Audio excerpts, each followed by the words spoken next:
But joining us here in studio for the rest of this hour and 20 minutes into the next hour is David Icke. And you would have thought that the King of England had arrived, you know, to visit with the people. In fact, they were a lot more excited than that when David showed up. I've got to be honest. When I showed up, I was mobbed. I think they have a word for it in rugby. What do they call it? A scrum. A scrum. Well, this when David arrived, it was a super scrum, and I tell you, man, it is great to be here with you. It is great to meet you in person, and thank you for spending time with us. No problem. What is going on in the world? Nice to meet you after all this time in a hotel room in Watford. Who'd have thought it? Absolutely. What's going on in the world, Alex? I think we're at a very special time because, you know, when I started out 20 years ago, more than 20 years ago, it was a lonely road. I mean, anyone who's been in this road a long time knows that there weren't many interested people that long ago. Do you want me to move around? Scoot it just a little bit, yeah. Okay. And now, suddenly, this cusp moment where we're getting towards a critical mass of people where the waters are starting to break. And I think two things are happening.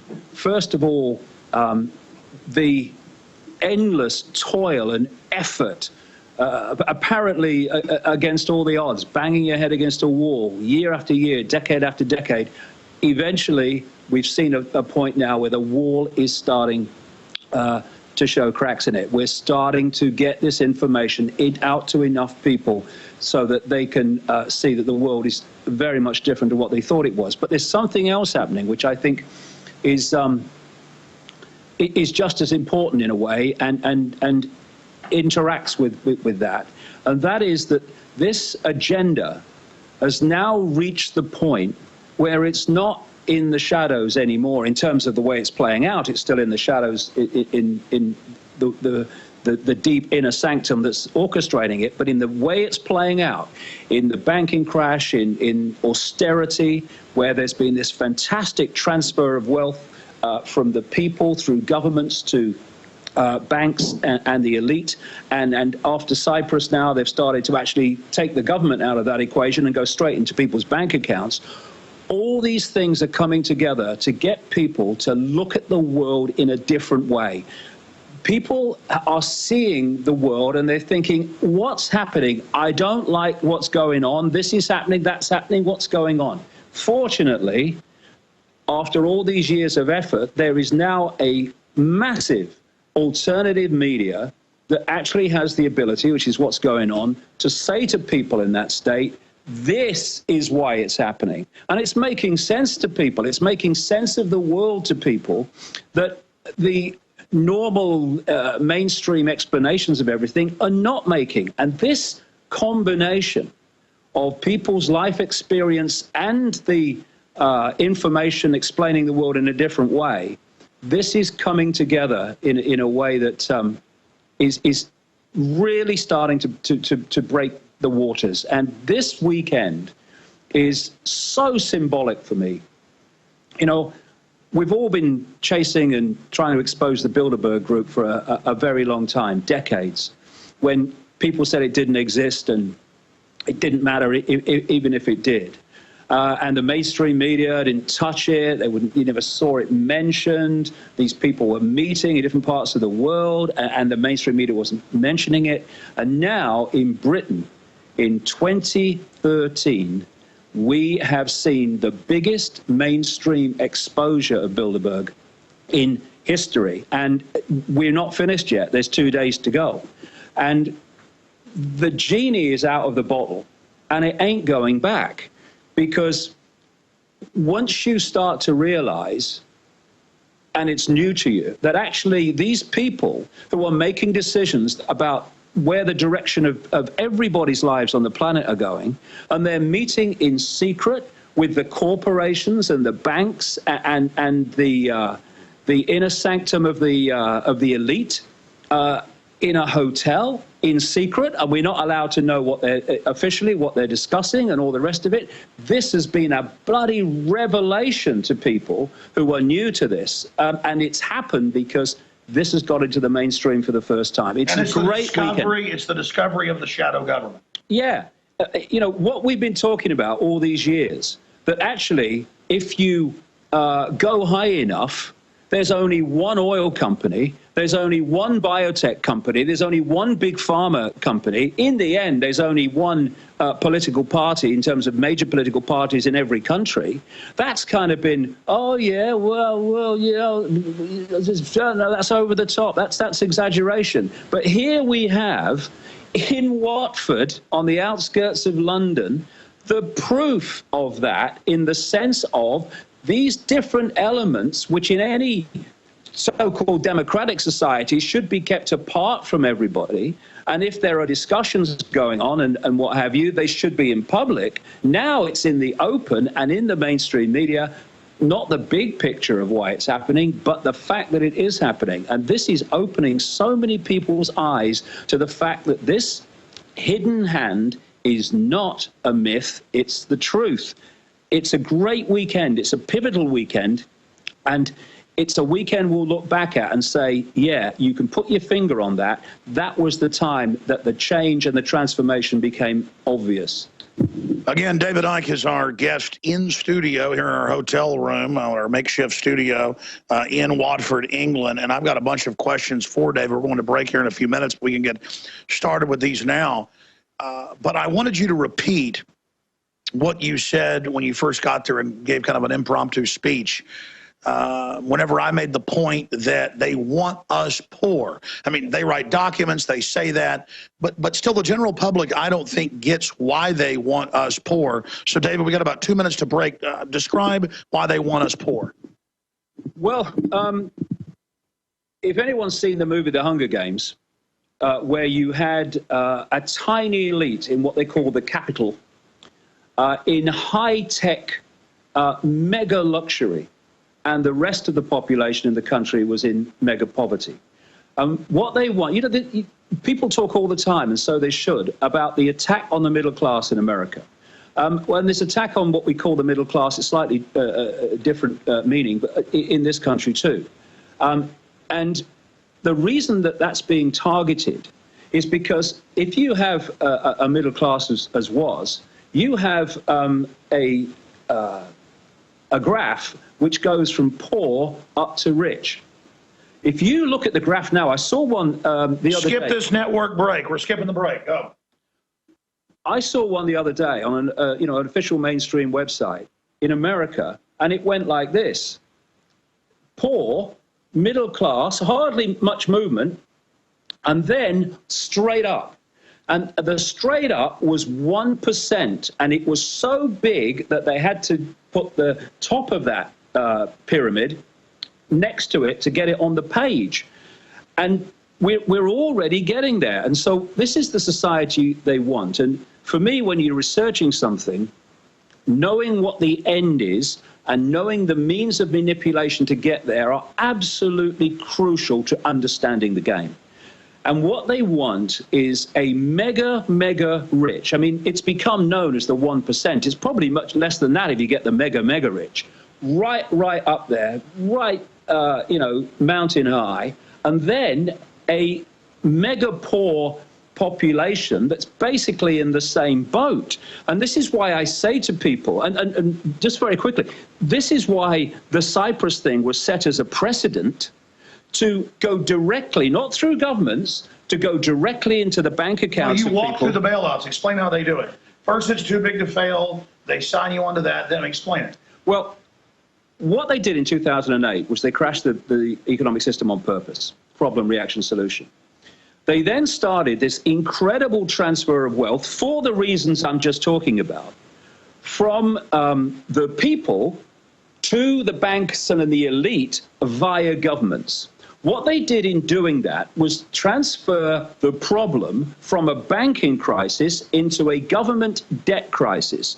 This was then passed on from the governments to the people. It became now a people crisis on the basis of the austerity programs all over the world. Well, no, we bailed out the banks, so we haven't got the money for all these services, so austerity. So there's a massive transfer of wealth from the people to the elite, with the people suffering and no one else. Then you moved in Cyprus to the next stage of this, when instead of going stealing the wealth of the people via governments to the elite and the banking system, they went direct into the bank accounts of the people. A lot of them who were very rich in Cyprus bank accounts, who are a lot less richer now, direct to their accounts. And what this is doing is setting the precedent to do it all over the world, because when there's another banking crisis, and there's so many planned for this very reason. This was a little bitty baby beta test. What it was, Alex, especially in Europe and in the European Union, it was setting the precedent. Precedent is a powerful thing to set, because when the next banking crisis comes and there's a problem and they've got to bail out the bank or the rest of it, they're now going to say, well, hold on a second, governments are going to say this, and the European Union's going to say this. We can't justify bailing out the banks. Well, what about the people in Cyprus? We can't just let people go straight to their bank accounts and not do it here. And that's the idea. And so I'll say this to people around the world who at the moment think they're well off, and at the moment think that this does not affect them and it's not your problem. If you are not a member of this elite of the elite, if you are not a member of this upper echelon of this 1%, then they want your money too, and they're coming for it. And this precedent set in Cyprus is a massive step towards that.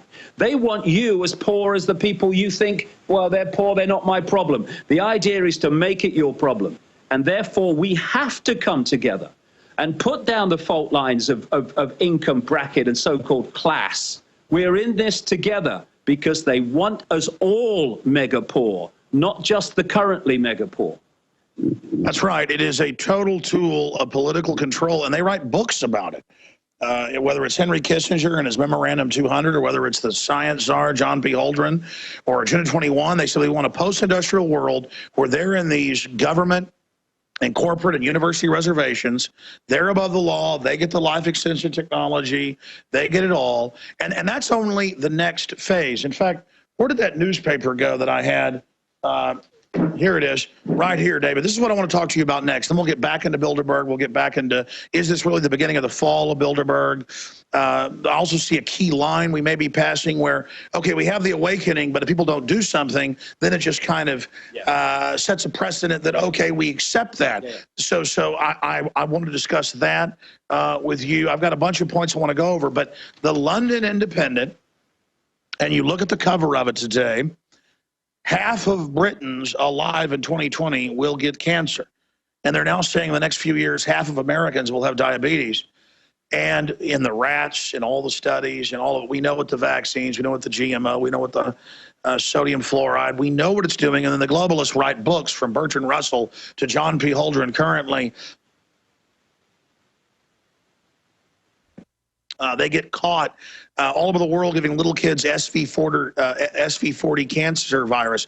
They know what they're doing, and they're just getting us all used to everybody's got cancer, everybody's got Parkinson's early, everybody's got neurological disorders, everybody's got diseases, everybody's got problems. And then, don't worry, we've got treatments for the disease you've now got, and let's, never mind that breast cancer is up 3,000%, or children's cancer is up over 10,000%, and again, America and England lead the world because we're run by these eugenicists. Hitler was their man. He just went a little bit early and only after specific groups. They're going after the whole world in a scientific program, and it just hits me that, of course, I'm not worried about them killing me, or I'm not worried about being shut down. I'm not worried about being sued or any of this, because I've read their own words. I know how diabolical it is. I know I'm living in the equivalent of a science fiction nightmare. They want the whole world and our numbers reduced by at least 80%. They're on record. They're on record doing secret experiments against us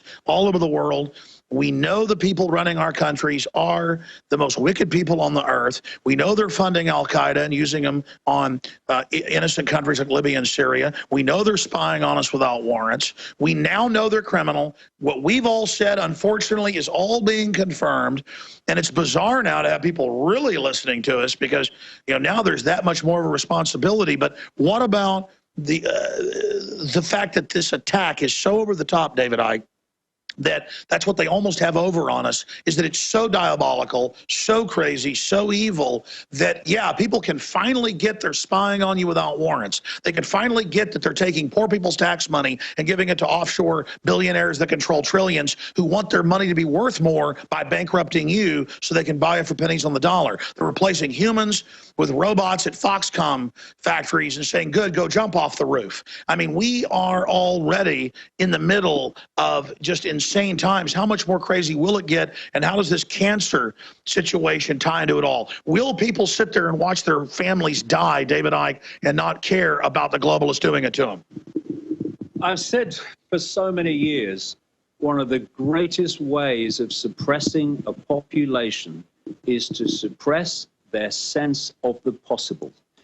If you could suppress their sense of what is possible by hiding technology, by hiding the agenda, by hiding the cause of all these things you're talking about, then people will sit there like a frog sitting in a boiling water, and they will get boiled because they can't see the possibility that actually they might get boiled, or even that they're in the process of being so. And so the biggest, and this is the mainstream media, the mainstream media's range of what is possible is so minute. And this then is transferred by people getting most of their information through the mainstream media to the population. What is so brilliant about this Bilderberg weekend, as it's turned out, is Bilderberg is it's a part of the web, and it's part of the agenda that people can use to enter the web in terms of understanding it, because it's at a level that they can deal with. It's politicians and corporations, chiefs and what have you. Illegal lobbying. Yeah, meeting together in secret, and it's like, what's going on? But the Bilderberg group is merely a strand in the web, and it's well out from the center, the spider. And if you go back from the Bilderberg group towards the spider, the closer you get, the more evil, the more satanic, the more secretive and exclusive these strands in the web become. You go that way from the Bilderberg group into mainstream society, and you're going into governments and departments and corporations where the same agreed agenda plays out. Absolutely, extremely powerful with David Icke. I want to come back and talk about what is at the core of the spider, and how you said that Savelle at the BBC was basically a pedophile years ago. You laid all this out, and I would hear this 17 years ago, and I'd go, he says a lot of good stuff, but I can't buy this. And then it all just keeps coming true, coming true, coming true. How did you know all this? I guess you worked there. We're going to talk to David Icke and more straight ahead, and he'll be with you in the next hour for some. We'll take your phone calls, and you'll meet his son. Stay with us. As we saw in Katrina, and as we are watching now in New York and New Jersey, the federal government can't and won't help you in a crisis. FEMA ran out of water and MREs in days. Electricity is still off to over 1 million people. The Red Cross, who is quick to beg for money, is now slow to react. Don't put it off any longer. Get prepared today. While you're on InfoWarsShop.com, check out these other great preparedness items. The Aquapod kit lets you store up to 65 gallons of water in your bathtub. The Pocket Socket provides you with manual electricity for small electronics like your cell phone. The Life Straw is great for your bug-out bag. And check out our complete line of Interfood products for great tasting and nutritionally dense foods that have a great shelf life. If you are looking to secure your home in a crisis, you can order Strategic Relocations, the film, a great companion to the book Strategic Relocations 3rd edition, and The Secure Home by Joel Skousen. When the time to perform arrives, the time to prepare has already passed. Get prepared now, so if a crisis strikes your home, you and your family will be secure. Go to InfoWarsShop.com.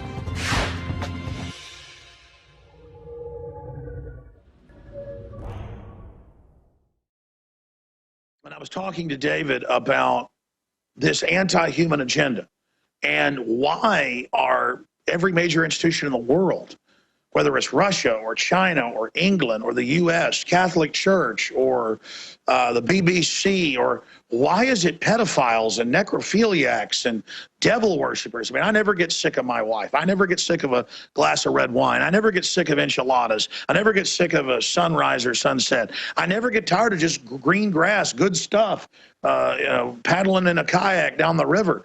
I do not get how they're so into this, but that's why they win. What you were talking about is that they've shrunk the possible, so we're so naive. David Icke, you can say what you want about him. That's when I realized about 15 years ago, this guy is nothing but positive. He expands your window and forces you with things that sound so radical, whether he's completely right or not. None of us are perfect. We see through rose-colored glasses. David Icke forces you to expand the window of perception of the possible. Because I would hear him talk about the BBC's full of pedophiles and they have sex with dead bodies and they drink blood. And Al Gore drinks blood. And then I actually found the article where he falls around with bags of blood in case he's injured. And then I found out more about him. These people are just given over. They are psychopaths with air forces. They are devil worshippers with nuclear weapons. And look at history. We know all the ancient emperors in Rome and the Aztecs were all crazy nuts. So, of course, these are 21st century versions of that. So get into that and the cancer rates exploding and what they're doing and what their master plan is. And then more in Bilderberg, what this means that we forced it out in the open and that crossroads we're at, David Icke. Well, all these things come together in the end. I mean, the more you research and the more you understand, the more every dot connects. And what I was saying a few minutes ago about the greatest, or one of the greatest defenses that this conspiracy has is suppressing the sense of the possible, and the media are constantly doing that. And yes, this is a great weekend, fantastic, and I hope as many people come here as can get here tomorrow as possible. And it's a way of entering the web in a way that people can understand and appreciate within their view of the world, within the blinkers that we're manipulated to wear all our lives. But I say this to you, this is a way of entering the web, and it's a very significant strand in the web.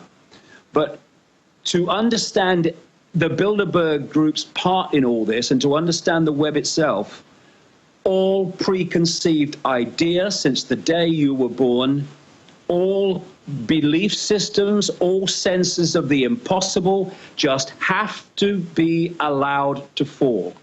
And let information be your guide, not preconceived idea, belief, which censors where you will go and what you will consider to be possible. Because the Bilderberg group is a strand within a satanic conspiracy that is so deep, so evil, so completely beyond what we would perceive as any form of humanity or heart or compassion or any of it, empathy, that we really do have to open our minds to let in the truth of what we're facing. And that's not to be frightened, that's not to be scared of it. This evil only prospers because it has put us in a tiny box of perception, understanding, and ignorance of the world we live in and the reality we're experiencing. If it was all powerful, it would not have to do that.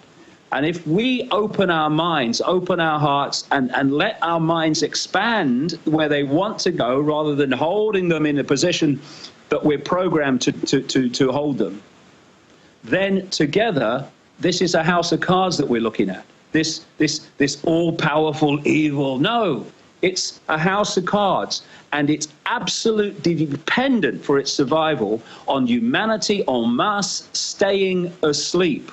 So it's not something to fear, it is something to face.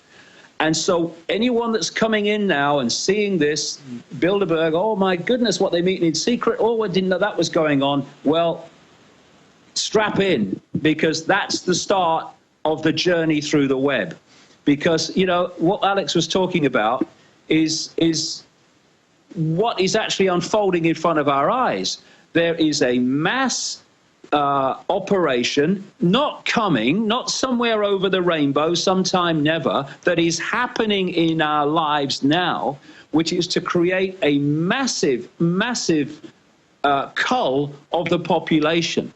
And this is not something where large numbers of people suddenly just keel over, because people are going, hey, what's happening? This is a cumulative destroying of the human immune system and a war on the human body and the human mind. And it's being done because of the web. The spider at the center of the web therefore controls the policy of corporations, biotech corporations like Monsanto, that are producing the GM foods which are genetically modifying us. The same spider is controlling the pharmaceutical industry, which is destroying the immune system and a war with the body through pharmaceutical drugs and vaccines. The same spider is controlling the network of mega parasites that we call the banking system. That same spider is dictating through the web to governments to introduce the agenda that the spider is dictating. This is a major part of what Bilderberg does in this interface between the hidden and the world that we see. So it's time not just to recognize what the Bilderberg group is, but what a great moment that people are now seeing it in such numbers, but to make that the first step, because this spider's web, this rabbit hole, whatever analogy you want, is so deep, and we need to face it so we can sort it out, and therefore all impossibles must be off if we're going to understand what's really happening. Absolutely. I meant to do this today, and I forgot to tell the crew, if they can search engine this Charlie Skelton article, it was linked up on Infowars.com, but if they just search Bilderberg 2013, friendly policeman, a press zone, and the One Show, if they'll just search one of Charlie Skelton's, or just go to Charlie Skelton's articles on The Guardian and go to Bilderberg 2013, friendly policeman, a press zone, and the One Show. And myself and Leanne McAdoo were over there taking photos while the crew was doing video interviews as the globalists drove in yesterday. And we both missed the shot, but I saw it with my eye. And I missed that. And then I looked over and another came by, because it's hard when they're driving by fast to catch it. The one spot you can get a shot. They were all driving by, because I saw this 3 times. And thank God somebody caught it. They caught it on multiple cars. They would drive by with Daily Mails, because the first time I saw it, I said, that's just got to be a coincidence. A second time, a third time. Now, maybe the Mercedes cab company said, here, cover your face with this, but it's the image of them covering their faces. They don't have tinted windows with a tabloid magazine, a newspaper. They would drive by with newspapers over their faces, and there's a photo of this. Again, Bilderberg 2013, friendly policeman. Just search engine that, folks. Click news, and you'll get it. Bilderberg 2013, friendly policeman. Did the office, were you guys able to find that yet? Okay, they're showing it right now on screen, David. Look at this. Now, because, again, I wasn't up there even much of the time. A bunch of them came in at once, so I was sitting there, and I saw it once. I said, did we get that? No, it's blurred. Oh, this the guy got it. Okay, did we get that? Yeah, finally, they went 3 times. 3 cars went by with the Daily Mail tabloid up with the words, child porn teacher allowed back in classroom. Why would they drive by with a tabloid saying child porn when you've been exposing Savelle and the royal family and all this? What is really going on here, David Icke? Well, it's funny, because I noticed that this morning just before I left home to come up here. I saw one of those pictures, and I thought, well, what an appropriate bloody headline to cover your face with. You know, we chatted about There's this. a lot of irony. Yeah, we've chatted about this in America. We've been in America a few times. One of the things that we, can you hear me all right? Yeah, just scoot into it. One of the things that I'm talking about when I say we have to expand our sense of the possible is that this web, in the end, is being orchestrated from beyond human sight by a force that is anything but human. And the rituals, the satanic rituals to the gods that these people are so into and constantly into, the gods are these entities that are operating outside human sight, which are orchestrating this agenda. Now, I know people have... But why drive through covering your face saying child porn? Well, I mean, in many ways, it's just literally he's putting it over his face, but he's putting it in ours, isn't he? But the thing is that the reason they're so into Satanism and so into pedophilia is because these entities feed off human energy. Satanists kill because they believe they're getting power. They're feeding off human energy. They're feeding off fear. This is why they've created a structure in human society that is a global factory of fear and anxiety. And death. Yeah, death. They feed off death. That's part Torture. of. That's part of all of it. We're the good guys. We torture and bomb for peace. And this is the point about pedophilia. I've been researching this a very, very long time because I've just gone where the music took me or the information and not let preconceived idea block me. And I don't care what people think about me, so it's not made me keep my mouth shut through fear of being ridiculed. I'm quite used to that, funnily enough. But I've been researching this a long time in multiple countries, and I'll tell you this. The energy that these entities want more than anything else is a child's energy before puberty, when changes happen which take it beyond perfection for them. It's a nectar to them. And so what's happening when the pedophile is having sex with the child? The pedophile is the conduit by the possessing entity, because all these people are bloody possessed by these entities. Vampires. Yes, and you know, this is why the whole stories of vampires, this is why the British royal family, like Charles, go back to Vlad the Impaler. They're intergenerational bloodline vampires. They feed off, people think of, you know, drinking blood, and that's true, but it's energy. By the way, I heard you like 15 years ago talk about that, although that's pure bull, and now it's all over the news that he lives in Transylvania and is basically a Dracul. Yeah, but you know, people think of vampires. They feed off blood. Yes, true. That is true. But the major thing they feed on, and often blood is just an expression of that, is energy. And so they're looking for the energy of children. And this is why you find this dramatic ratio of pedophiles and Satanists in the so-called upper echelon of society compared with the general population, because these particular bloodlines are systematically possessed through the rituals. This is how it's done, to become conduits in this reality for that which is controlling them from another reality. So while all these people are having, you know, their sex with children, they are conduits for feeding these entities that energy. That's why pedophilia is everywhere. And what Jimmy Savile was doing, Alex, people in this country, the stories are broken. Oh, Savile was a record-breaking pedophile. And what they've done, the media, sometimes through pressure and fear of the consequences, but actually the authorities and the police have done, is hold that position. Savile was a record-breaking pedophile. The dike they don't want to break, and they're desperately holding on to, is that's part of the story, but only part. He was Renfield. He was supplying them.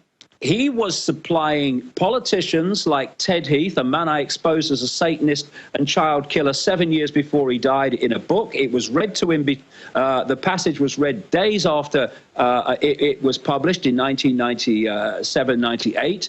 And he had 7 years to do something about it, and he never did anything about it. Why? Because it was true.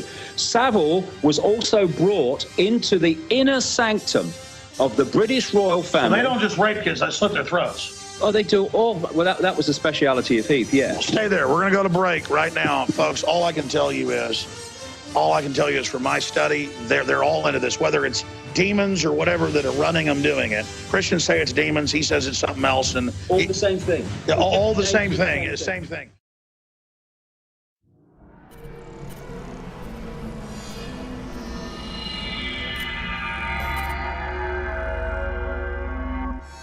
Hi, Ted Anderson, president of Midas Resources. With over 30 years of experience in the precious metals business, I can tell you without a doubt, we are facing the most dangerous and volatile times, not just in the United States, but worldwide. Peace of mind is gold and silver. Now is the time to invest in gold. When it comes to bullion coins, our prices are competitive and the closest to melt. If it's numismatics you're looking for, we have some of the best deals out there. Visit MidasResources.com today or go to Infowars.com and click on the link to see our daily specials. Here's an example of one of our long-term specials we've been offering for more than a year. 2 silver dollars from the turn of the last century, plus 2 powerful films, The Obama Deception and The American Dream. We also add in the book Dishonest Money, all for $72 and free shipping. The most trusted name in precious metals is Midas Resources. Call 1-800-686-2237 or go to Infowars.com. I'm Ted Anderson with Midas Resources.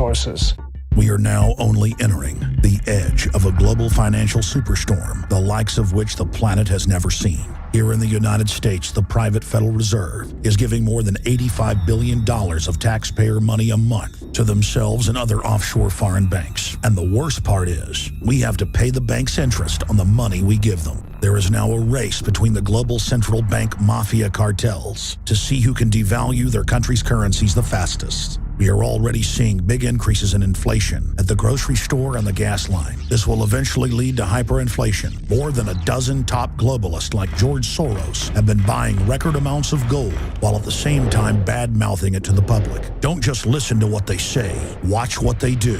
For more than 6,000 years of recorded human history, gold has been the ultimate hedge against uncertain times and inflation. Before investing in metals, it is important to do your own research and find a reputable company. Midas Resources has the highest Better Business Bureau rating of an A+. Unfortunately, very few precious metal companies can boast that. Midas Resources has assembled one of the most educated, researched, and professional teams of brokers in the industry. The evidence is overwhelming. In uncertain times, gold and silver is safe harbor. Now is the time to invest in gold. Call 800-686-2237 and Midas Resources will mail you 10 reasons to own gold absolutely free. No shipping. It's absolutely free. And finally, Ted Anderson wants to challenge you to find any deal that comes close to his 2 silver dollars at cost with free shipping with 2 free films and a book for $72. That's more than $160 value for $72 shipping included. Click the link at Infowars.com to go to the MidasResources.com specials page. Brought to you by MidasResources.com and Ted Anderson, the trusted name in precious metals.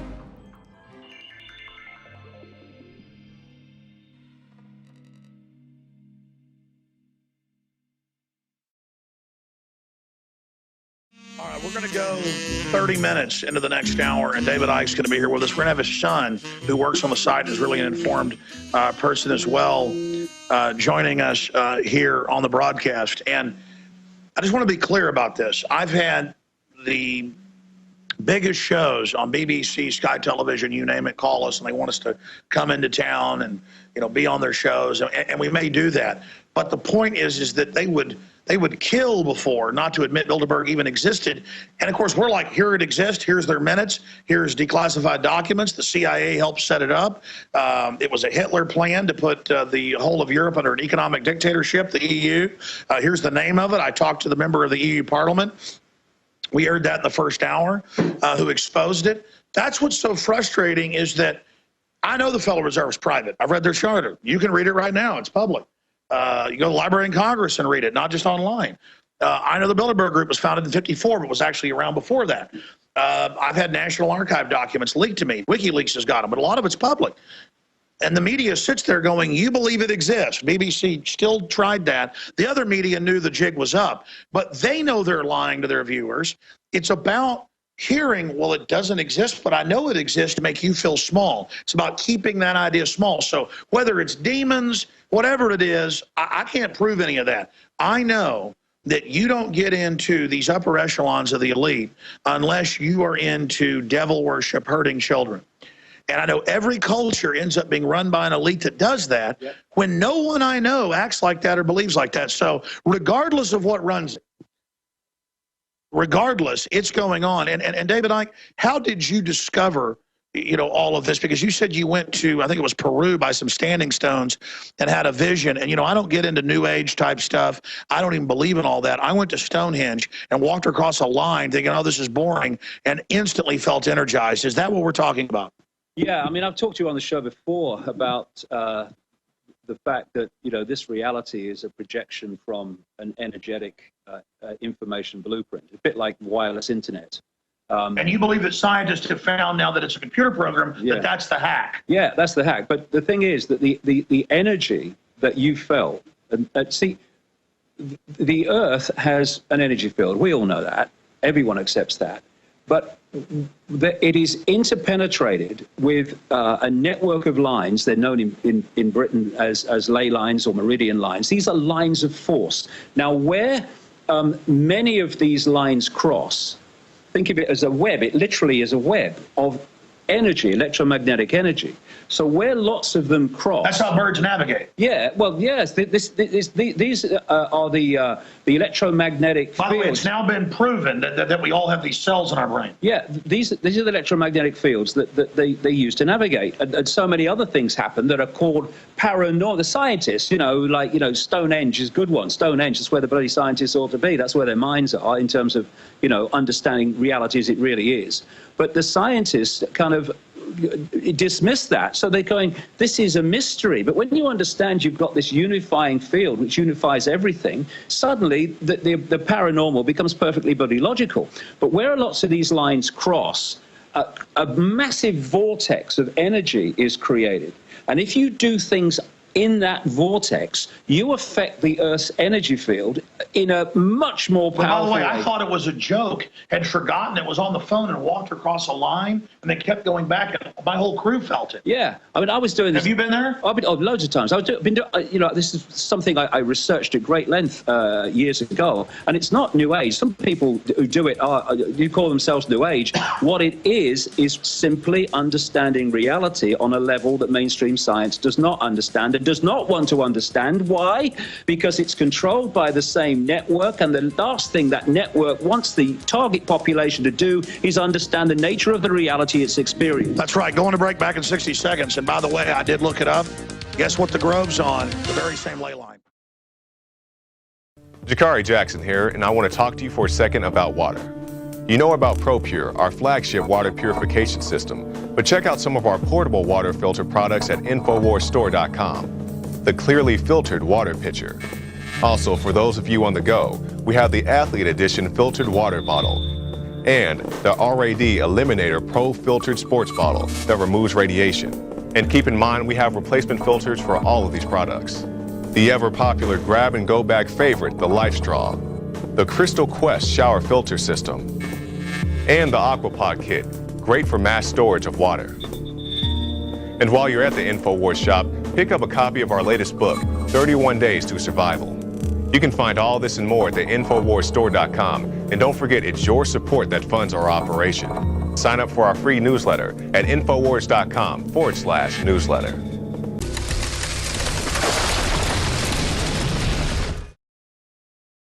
Ladies and gentlemen, I feel like I really know him well, and I did over the phone, talking to him for like 15 years on air. But David Icke is here in studio in Watford, England. People say Watford, some working class area. The Grove is incredibly beautiful, and it's got bizarre skeleton art all over it, and people being absorbed, losing their humanity, becoming machines. This is a short segment, David. We're going to get a bunch of world news with you in the next segment, but you were starting to get into the royal family. They're constantly digging up dead bodies on their property. Diana put out a ledger and a video saying Charles will kill me in a fake auto accident. He told me he would. Then you have all of that. You have all this bizarreness where only the queen can eat swans, no one else can. I mean, it's just blaringly obvious that you've got a criminal group of psychos in control, whatever they are, just getting away with bloody murder. How is it going for them? Well, it's not going for them like it was, because people are becoming more and more irreverent. I mean, you know, I've had a stomach condition for the last, 60 years of my life, which gets me nauseous and wanting to throw up. And it's funny because every time I see the royal family doing one of their public rituals, that's when I get it. You know what I mean?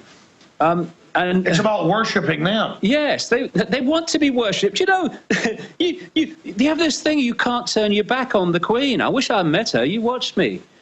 It's this this reverence they have, and we need to get irreverent with this system and not kind of bow to it, which is what they want. But what I was saying earlier, Jimmy Savile, child procurer to the elite, he was procuring children for Ted Heath on his yacht Morning Cloud from the now infamous children's home on Jersey.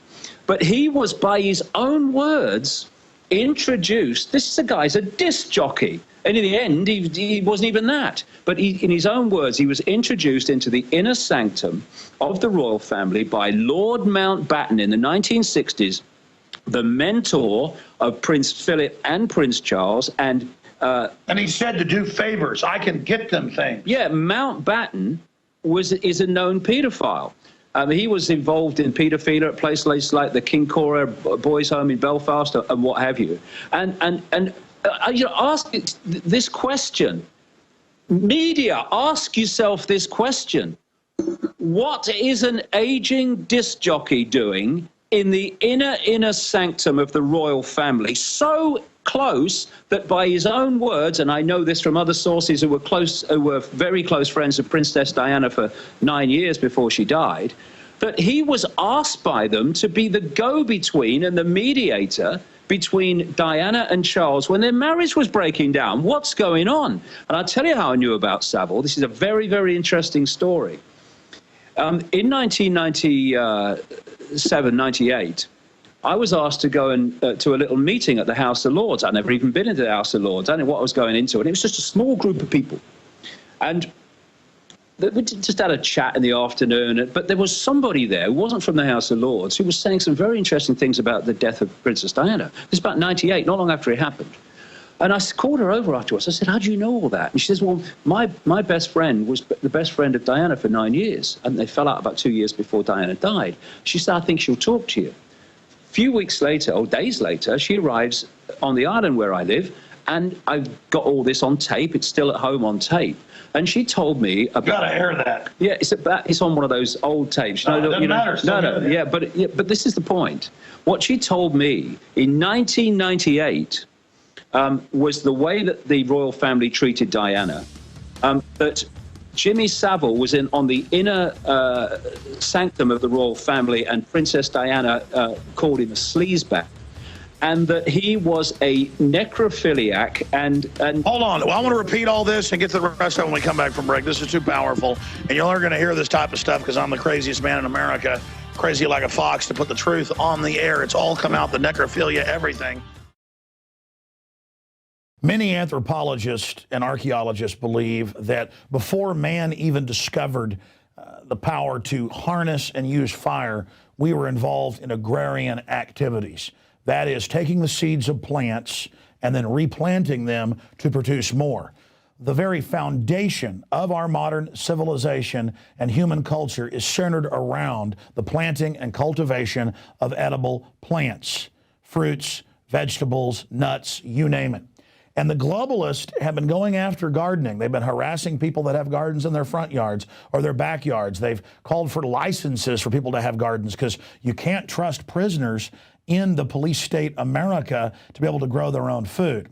That's why I've come to the realization that we need to become self-sufficient. You need to be informed. You need to have the Second Amendment to protect yourself. You need to be politically active to wake up others. You need to filter your water. But you also need to plant a garden. Even if you live in an apartment, you can do this. If you live in the countryside, obviously you can do it on a grand scale. There are so many green belts in areas that humans don't even visit, nearby cities and in suburbs, where people are now more and more planting their own little private gardens and meadows and off the side of the road. Ladies and gentlemen, it is a revolutionary act to unplug from the television, to unplug from the computer and all the globalist propaganda, and to go out in your backyard or your front yard or planters at your apartment or on the roof of the building where you live and to plant a garden. Here are some of the amazing deals at InfoWars Seed Center at InfoWarsShop.com. The Survival Seed Vault by My Patriot Supply features only the finest survival heirloom seeds for a robust and hardy garden, even in the toughest of times.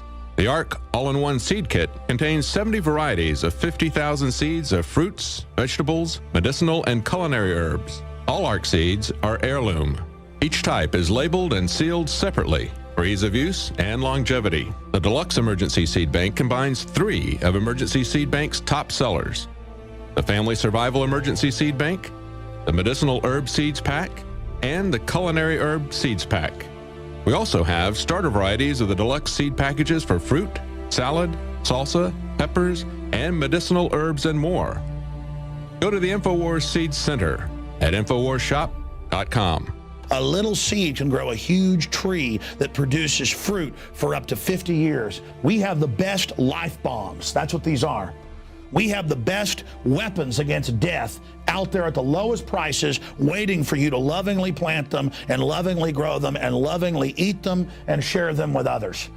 We will strike back against the New World Order, and this is only one more initiative in our fight against them. So please join us at InfoWarsShop.com, or you can link through at Infowars.com at the InfoWars Seed Center.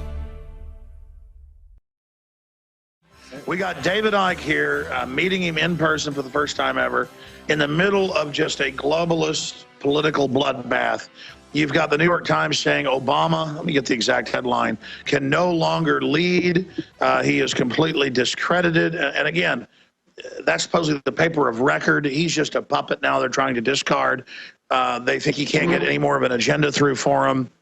You've got David Cameron, the prime minister, going to Bilderberg. I've never seen a president or prime minister during an event go to it. I guess they're like, fine, we're exposed. Bring him in publicly, because we've been there when presidents or prime ministers show up secretly, and then our inside moles tell us. I want to get back into the royal family and tell a story here, David Icke, but we predicted that they would go quasi-public. Plus, I had some sources in the U.S. Senate, also in Hollywood. But then I talked to the big BBC guy, John Sargent, their big political reporter, and he basically was admitted to, he was admitted into the facility. I wasn't allowed to say it completely, so he kind of halfway said, well, one of us is, and it said, I'm going to enjoy my fancy special lunch today. And he was getting all excited about it. So hard to keep all these sources straight. The point is that they wanted to remain secret because what they're doing is illegal, setting policy. Now it's out in the open. What does it mean to have David Cameron go there? Well, they're on a massive damage limitation operation now, because the coverage, the understanding of its existence and what goes on there means that although, even people on the BBC can still go, oh, no, all that stuff, never mind. You see, this is where we are, Alex.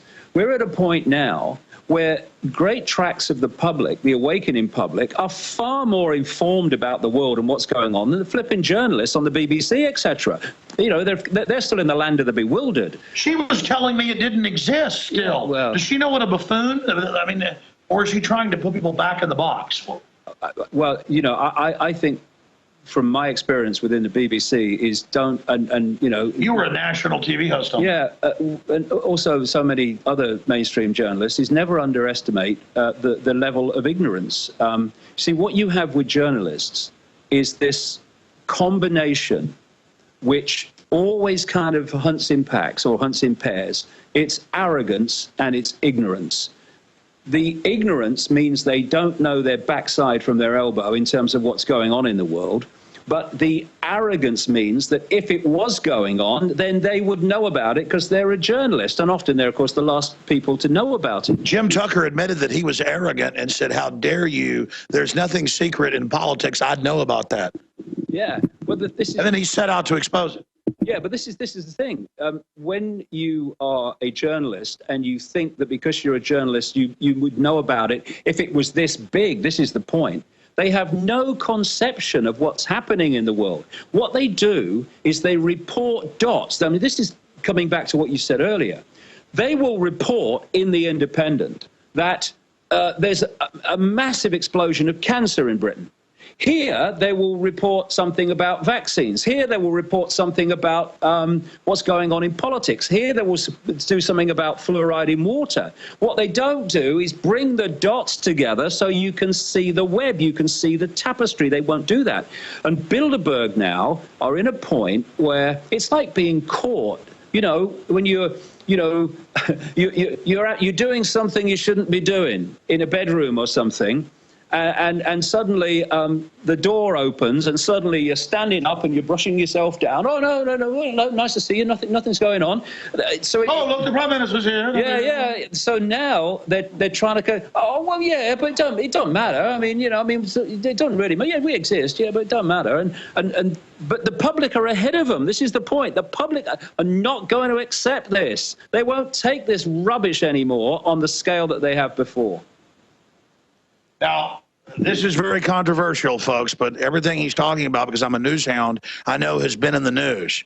Everything up to the royal family, past that. But I mean, we'll just get into it. The royal family? Well, you wanted to get into. Yeah, I did. Yeah. We're talking about Savelle that you exposed a long time ago as a pedophile, which they admit was like the confidant to all the royals. Yeah, exactly. Well, the thing is that a total kook, weirdo, scumbag, nobody hanging out with them constantly. What's going on? Yeah, he speaks highly of you, mate. But he probably does now, wherever he is. Oh no, but anyway, what I was talking about. Well, he just looks like a textbook pedophile. Yeah, he does, because he was. But yeah, what I was saying earlier about this lady I met in 1998. She told me a number of things which later proved to be absolutely true. That was one of them. The rituals, the serious. You met her at Parliament, yeah. No, this was the friend of the person I met at Parliament who came to my house, and I interviewed her on tape at length. Her name was Christine Fitzgerald. She was a friend of Diana and acknowledged to be so by the media for about 9 years. But what she told me about the rituals and what goes on at places like Balmoral Castle and all, was just beyond belief, but true. Now, say it, tell it. Well, I mean, literally sacrificing children, drinking their blood, and all that stuff that they go on. Hey, I've been told by people that just went to Oxford who are famous, but I can't say their names, that they did devil worship and mass orgies. Yeah, but it's the norm at that so-called level. Oh no, that's low level. Yeah, but. The thing is, it's far more prevalent than anyone believes. That's the trouble.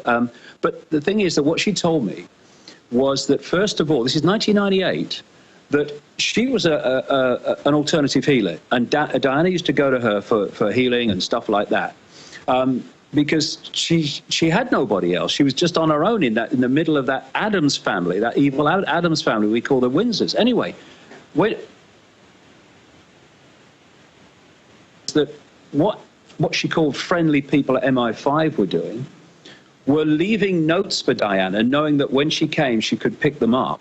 And one of these notes, this is why the Paul Burrell letter about, Diana saying that my husband is going to kill me in a car crash, that didn't surprise me at all. I'd heard about that years before, in the sense of these MI5 notes. Some of them were warning Diana that the royal family wanted her dead. Now, the royal family wouldn't kill people. Well, just hold on a second. It was strangled twins. Well, what happened when the marriage of Diana and Charles broke down is that she started having an affair with her bodyguard called Barry Manicky. She was apparently very, very much in love with the fella. Then Barry Manicky dies in a strange motorcycle accident in which he was basically garroted across the road and pulled off his bike and killed. Now, it was said... And here's the headline, Daily Mail, Diana bodyguard killed for our affair. Yeah. What the official story was that it was an accident. Anyway, this is what Christine Fitzgerald told me happened subsequently, sometime later. Diana came into her healing centre just near Regent's Park in London in an unconsolable state. She was sobbing, and it took some time to sit her down and calm her down and say, what's going on? Because as she was sobbing, Diana was shouting, they killed him, they killed him, they killed him. And what Diana then said is that earlier that day, hence the response, what she called Prince Charles's senior detective had said to her, because by this time, it's sometime after the death of the bodyguard, she was having an affair with a man, now out and accepted in the open, with a guy called Captain James Hewitt. And she said that what had happened is the senior detective of Prince Charles had just said to her that the affair with Hewitt had to end, and if it didn't, he could end up like Barry Manicky, which is the bodyguard that's supposed to have been in an accident. He was telling her they killed her. He also said to her in the same conversation, and don't think that you're not expendable either. And Diana told her the story whereby when she'd first heard about Manicky, Barry Manicky, was when she was with Charles in a limo being driven to the steps of an airplane, and outside were all the paparazzi. And just as they were about to get out, she said, Charles leaned across and said, "Pity about your friend, wasn't it?" And told her with a smile on his face and an irony in his voice that Barry Manicky had just died. And so they killed the guy. I mean, that's what happens. And at the same time, and this came out in the public arena as well, James Hewitt was being, he said in his own words, was being warned by what he called a senior member of the royal family that... And tell folks who that is.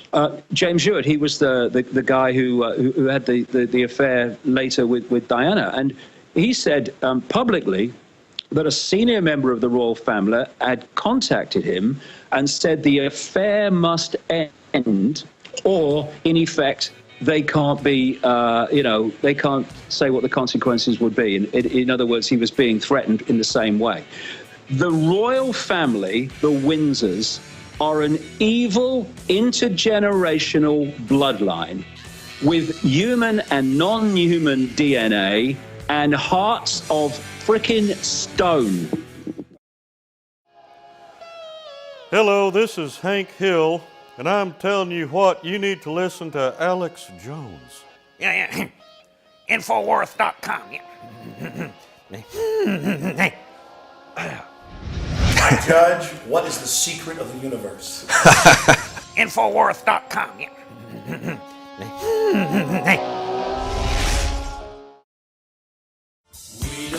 It's the final segment with David Icke, but we'll have live streams tomorrow night at Infowars.com/Bilderberg, and also at DavidIcke.com. They're going to have live streams if ours go down or have problems. And if theirs have problems, you can go to our streams, but DavidIcke.com. David wants to speak before me at 5 o'clock. I speak at like 6, but I want him to go longer, so I'll speak at 6:30 or so. I'm just going for 30 minutes. They're at the Grove overlooking where the globalists are meeting. Believe me, they're very upset by this. They don't like it. But I drug him in here because I knew he was in the newsletter. He helped run DavidIcke.com. Gareth Icke, who is David Icke's son, I thought he'd have the premiere here on our radio show. Buddy, what is it like having a dad like this? It's interesting. For one thing, it's not regular, but it's good. It's great because it gives me the freedom to try and be myself as well. Well, you're an accomplished musician. Tell us about some of the work you're doing and your view on Bilderberg.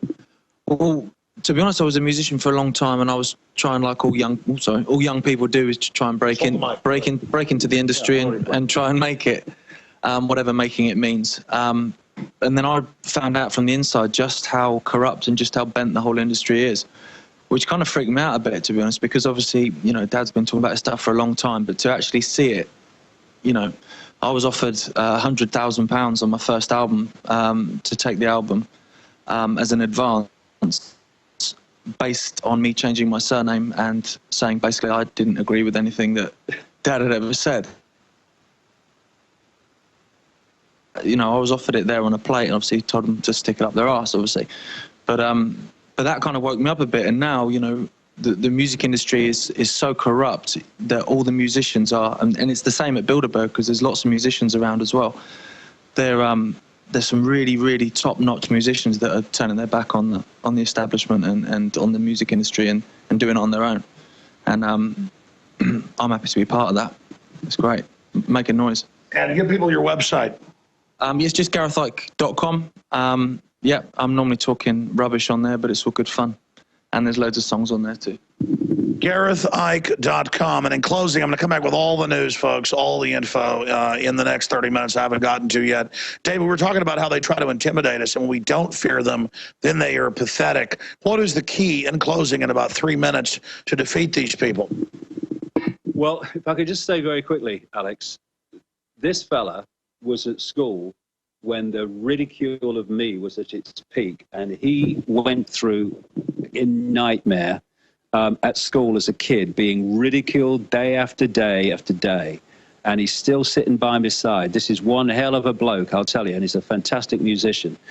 But they're not laughing now. No, they're not laughing. No, well, the bloody media are laughing, but I mean, again, they're laughing to themselves. Yeah, well, you know, when they attack us, it's an endorsement. The thing is, they've got, I feel for them, you know, bless them, because they've got to come to terms with the fact that they've been reporting the world in a completely inaccurate way all their careers, and the people they've been ridiculing have been people that have been doing the job that they should have been doing but aren't. For me, you know, if you can get to Watford tomorrow, if you can get to the Grove Hotel and join us, please come. Oh, yeah, and the police are trying to divert you away. I'll tell you after David leaves, but go ahead. Yeah, it's very important to listen to what Alex says after the break, because they're trying to do everything they can to stop people getting there and to make it as difficult as possible. Please, let's come in numbers. Let's smile in their face, and let's do what is necessary to make a massive statement in numbers. Absolutely looking across at the place where it's all going on. Please, make the effort. We will. What would your dad say? How about 3 generations? What would your dad say looking down on you right now?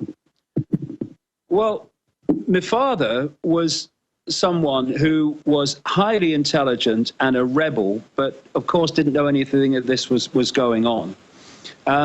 And, you know, I tell you what my father did, Alex. He said to me when I was a little kid, I never forgot it.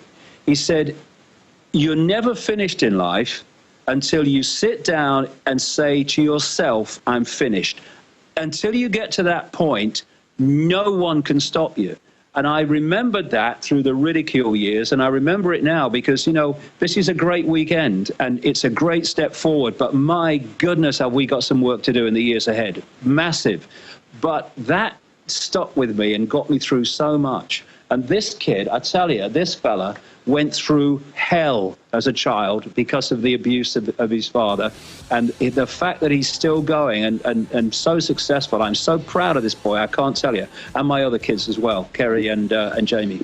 Hey, I got to tell you, David Icke, it's great meeting you in person after all these years, and we've missed each other a few times narrowly, but here we are now, and tomorrow speaking outside the Grove. Everybody should be there. This is historic, and you're doing great work getting people to think outside the box. David Icke. Yeah, you too, mate. All right. Great to meet you. We'll be right back after the break, folks. Stay with us. Visit Infowars.com and PrisonPlanet.com. When you're on the site, you can also tune in 24 hours a day to my daily radio broadcast. There's also a free iPhone app to listen to the syndicated radio show when and where you want.